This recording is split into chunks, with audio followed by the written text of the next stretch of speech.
ये क्या? जगन्नाथ जी अपने नंदीघोष रथ से उतरकर ये किसको गले लगा रहे हैं? जानने के लिए सुनिए ये कथा।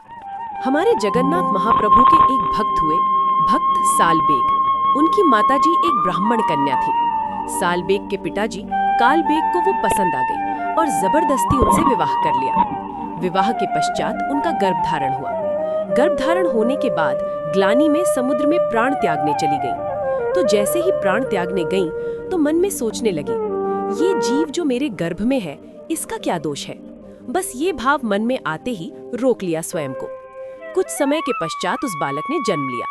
उस बालक का नाम रखा गया सालबेग। सालबेग का बचपन से ही अपनी माँ के प्रति ज्यादा आकर्षण था। माँ के साथ रहते थे और माँ उनको श्री जगन्नाथ जी की सुंदर सुंदर कथा सुनाती थी। दर्शन करने कभी नहीं गया। कोसों दूर गांव में रहता है सालबेग। सालबेग जाति से मुस्लिम थे। माताजी तो उनकी ब्राह्मणी थी, पर पिताजी उनके मुस्लिम थे। हठपूर्वक उनका वरण करके और फिर बालक का जन्म हुआ। सालबेग बचपन से ही कोई भी बात होती थी तो जगन्नाथ जी कह के चिल्लाते थे। तो जगन्नाथ जी के बारे में उनकी माताजी सुनाती रहती थी। जगन्नाथ जी के ऐसे बड़े बड़े नेत्र हैं। तुझे पता है ऐसे बड़े नेत्र क्यों हैं उनके? सालबेग कहता, क्यों? बोले, इतनी भीड़ होती है मंदिर में, सब लोग उनको देख नहीं पाते, इसलिए ठाकुर जी के बड़े बड़े नेत्र। बोले, तुम मुझे मत देख पाओ, मैं तो तुम सबको देख रहा हूँ। सालबेग कथा सुनता, पर जैसे जैसे थोड़ी आयु बढ़ने लगी, सालबेग अब कहता, माँ आप केवल कथा सुनाती हो मुझे, जगन्नाथ जी से मिलाओगी कब? मैं जगन्नाथ जी के पास जाऊंगा कब? इस प्रश्न का कोई उत्तर नहीं था माँ के पास। कैसे जाए? पिता बड़ा निष्ठुर है, मारेगा, हत्या कर देगा दोनों की। लेकिन माताजी सालबेग को कुछ कहते नहीं थे। एक दिन सालबेग अपनी माँ के साथ छत पर बैठे थे और तभी गांव के लोग बैलगाड़ियों में जा रहे थे। सालबेग ने पूछा, माँ ये सब लोग कहाँ जा रहे हैं? माँ ने कहा, अरे सुंदर तिथि आ रही है। श्री जगन्नाथ जी, बलभद्र जी और सुभद्रा जी तीनों रथ में आरूढ़ होंगे और श्री मंदिर से चलकर के वो रथ 2-3 दिन का समय लगा के गुंडीचा मंदिर पहुंचेगा। ठाकुर जी पूरे विश्व के जगन्नाथ है ना, सबको दर्शन देने के लिए बाहर आते हैं। ऐसे उछल उछल करके ठाकुर जी सीढ़ियों से नीचे आते हैं, पंडुओं के कंधे पर हाथ रख करके, और भगवान फिर रथ में विराजमान होते हैं। इतने लोग खींचते हैं, लाखों की तादाद में भीड़ आती है। सब बातें मैया बताने लगी। बोले, वही सब दर्शन करने जा रहे हैं। सालबेग पीछे पड़ गए। बोले, माँ मुझे भी जाना है, मुझे भी जाना है, मैं देखना चाहता हूँ। माँ आपने सब कुछ बताया मुझे, उनकी रसोई कैसे बनती है, उनका श्रृंगार कैसे होता है, उनकी आराधना कैसे होती, उनका मंदिर कैसा है। अरे मुझे तो ये भी पता है जगन्नाथपुरी में कौन कौन सी गलियां हैं। आपने सब मुझे बताया, पर मैं प्रत्यक्ष नहीं देख पाया हूँ माँ, मुझे देखना है उनको। माँ ने समझाया।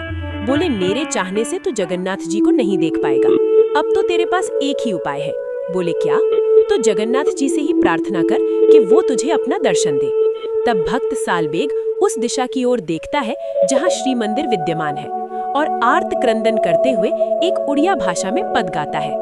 सालबेग कहता है, अरे नीलाचल पर्वत के मतवाले हाथी जगन्नाथ, नीलाचल पर्वत पर आप विराजते हो और मतवाला हाथी क्यों कह रहे हैं? बोले, क्योंकि जब आप मंदिर से उतर करके नीचे रथ की ओर आते हो, उस समय आपकी चाल गजगामिनी होती है। सालबेग कहता है, मेरे हृदय रूपी सरोवर में आपके दर्शन रूपी उस कमल को आ करके अपनी सूंड से पकड़ करके उसका भेदन कर दीजिए नाथ। सबको दर्शन देते हो आप, जगन्नाथ कहलाए जाते हो, मुझ पर कृपा नहीं करोगे? अच्छा, शायद इसलिए कृपा नहीं कर रहे क्योंकि मैं एक मुस्लिम का बेटा हूँ। नाथ, आप तो वो है जो इंसान नहीं था, गजेंद्र। उस गजेंद्र को जब ग्राह ने पकड़ लिया तो आप गए उसकी रक्षा करने के लिए, और जाकर के आपने अपने सुदर्शन चक्र से उस ग्राह का भेदन करके उस गज के सूंड को पकड़ के आपने बाहर कर लिया। नाथ, मैं भी आपको पुकार रहा हूँ, आइए ना, मुझको यहाँ से ले जाइए, मुझे आपको देखना है, और कोई मेरी इच्छा नहीं है प्रभु। सालबेग तो अपने घर की छत पर खड़ा खड़ा गा रहा है। जिस दिशा में जगन्नाथपुरी है उस दिशा में देख के गा रहा है।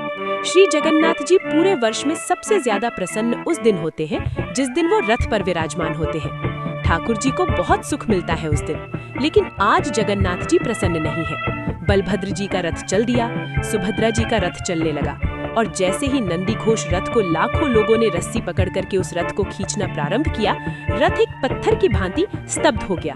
सब पुजारी चरणों में गिर गए, घुटनों पर बैठ गए। बोले, महाप्रभु कृपा करो, क्या अपराध बन गया हम लोगों से? आज आपका रथ क्यों नहीं चल रहा है? राजा ने जाकर के विनती की, ठाकुर जी के चरणों में प्रणाम किया। बोले, महाप्रभु जी, रथ आगे नहीं बढ़ रहा है, कोई अपराध बन गया हम लोगों से। महाप्रभु जगन्नाथ बोले, आज रथ यात्रा में भीड़ नहीं आई। राजा बोले, नाथ, जहाँ तक दृष्टि जा रही है सिर ही सिर दिखाई दे रहे हैं, लाखों की तादाद में लोग हैं, आपको क्यों लग रहा है कोई नहीं आया? बोले, पता नहीं, मुझे तो कोई नहीं दिख रहा है, बस बार बार कानों में एक ही ध्वनि आ रही है, अरे नीलाचल पर्वत के मतवाले हाथी, मुझ पर कृपा करो। तब श्री जगन्नाथ जी कहते हैं, मुझे आज कोई नहीं दिख रहा है, मुझको केवल मेरा एक वैष्णव भक्त दिख रहा है, जब तक वो नहीं आएगा मेरा रथ आगे नहीं बढ़ेगा। ठाकुर जी ने दिशा बताई, इस दिशा में इतनी कोस दूर पर एक गांव है, वहाँ पर सालबेग नाम का एक छोटा सा नन्हा सा बालक मेरा भक्त है, वो करुण क्रंदन करते हुए मुझे पुकार रहा है, उसको ले आओ, जब तक वो नहीं आएगा मेरा रथ आगे नहीं बढ़ेगा। लाखों की तादाद में वैष्णव बैठे हैं, सब प्रतीक्षा कर रहे हैं। बोले, क्या हो गया? श्री जगन्नाथ जी का रथ आगे क्यों नहीं बढ़ रहा है? राजा ने अपनी सेना को भेजा, साथ में कई पंडित पुजारी ब्राह्मण भी गए, सब लोगों को भेजा। बोले, जाओ पहले सालबेग को लेकर के आओ। 1-2 दिन तक रथ खड़ा रहा श्री जगन्नाथ जी का, हिले ही नहीं ठाकुर जी, भोजन भी नहीं पा रहे। बोले, सालबेग आएगा उसके बाद ही पाऊंगा मैं तो। वहाँ पहुँच गए सब पंडा पुजारी। सैनिक जाकर के सालबेग को एक पालकी में बिठाया और पालकी में बिठा के नाचते गाते हुए लेकर के आ रहे हैं सालबेग को। महाप्रभु जी ने आमंत्रण भेजा है, श्री जगन्नाथ जी बुला रहे हैं सालबेग को। और जैसे ही सालबेग की पालकी पहुंची, उस सुंदर पगडंडी पर जहां श्री जगन्नाथ जी का रथ चलता है, लाखों करोड़ों लोग केवल जगन्नाथ जी को देखते हैं, लेकिन आज सबकी दृष्टि व्याकुल है उस भक्त को देखने के लिए जिस भक्त के लिए रथ खड़ा है। जैसे ही सालबेग की पालकी आई, सालबेग सामने आया। सालबेग को देखते ही श्री महाप्रभु जगन्नाथ जी झूमने लगे। अपने रथ के ऊपर ही ब्रह्म वेदी पर, जिस पर ठाकुर जी विराजते हैं, उसी पर ही मचलने लगे। ठाकुर जी ने पंडा पुजारियों से कहा, जल्दी लाओ, मुझसे सहन नहीं हो रहा है, जल्दी लेकर के आओ, इसको रथ पर चढ़ा दो ऊपर और मेरे सामने इसको दंडवत करवाओ, मेरे हृदय से लगा दो। सब बोलने लगे, पर महाप्रभु आचार विचार का क्या? जगन्नाथ जी बोले, इधर मैं तड़प रहा हूँ और तुम्हें आचार विचार की परी है। अरे छोड़ो आचार विचार, बुलाओ उसको ऊपर, ले आओ मेरे सामने। सालबेग चारों तरफ लाखों लोगों को देखे उस सुंदर श्री मंदिर का दर्शन करता है। सालबेग ने अपनी माँ से जो जो भाव सुना था, सब भावों को पहली बार देख रहा है। जगन्नाथपुरी नंदी घोष रथ का दर्शन किया। प्रणाम करके जैसे ही ऊपर चढ़ने लगा नंदी घोष रथ पर, जो जो ऊपर चढ़ रहा है सालबेग, त्यों-त्यों ठाकुर जी की छवि उसके सामने प्रकट हो रही है। और जैसे ही पूर्ण ब्रह्म श्री जगन्नाथ जी के पूर्ण विग्रह का दर्शन किया सालबेग ने, यहाँ सालबेग के नेत्र सजल हैं। सामने श्री जगन्नाथ जी के नेत्रों से आंसू गिर रहे हैं। मानो आज सबको लगा हो कि श्री जगन्नाथ जी की भुजाएं सदा खड़ी और खुली इसलिए रहती हैं, क्योंकि उनका प्रतीक्षा है कि एक दिन सालबेग आएगा और मेरे हृदय से लगेगा। सालबेग ने दौड़ के महाप्रभु जी को अपने हृदय से लगा लिया। ये दृश्य देख करके पूरा जगन्नाथपुरी उस दिन भावावेश में चला गया।